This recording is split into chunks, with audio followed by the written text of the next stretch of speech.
Hindi nakalusot ang isang lalaki matapos salakayin ng mga tauhan ng San Nicolas Municipal Police Station ang kanyang tahanan sa barangay Nagkakaisa, San Nicolas, Pangasinan sa bisa ng isang search warrant kaugnay ng paglabag sa Republic Act 9165 o Comprehensive Dangerous Drugs Act of 2002.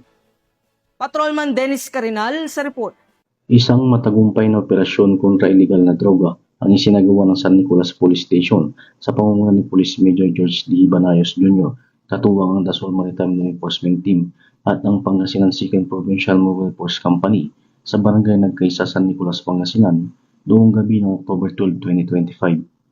Dakong 10:23 ng gabi, isinilbi ng mga otoridad ang search warrant operation na inisyo ng Honorable Emma Hines Parahas, presiding judge ng Regional Trial Court Branch 52, Tayog, Pangasinan. Kinilala ang suspect na alias JR, 37 anyos, isang construction worker at residente ng nasabing barangay. Sa naturang operasyon, na-recover mula sa suspect ang tinatayang 8 gramo ng hinihinalang shabu na may street value na humigit kumulang 54,400 pesos na nakalagay sa 6 na head-seal transparent plastic sachet.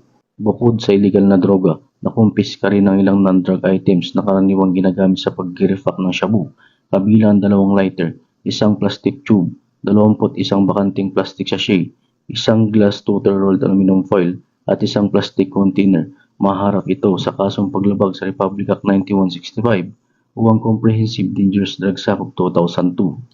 Ang tagumpay ng operasyon ay bunga ng magandang ugnayan sa pagitan ng mamamayan at ng pambansang pulisya para mas lalong mapaigting ang kampanya laban sa kriminalidad tungo sa mapayapat tigtas na bagong Pilipinas. Mula dito sa PKG Ilocos Region, ako po ang inyong Police News Network Correspondent, Patrolman Dennis Carinal, alagad ng batas, tagataguyod ng Balitang Pulis.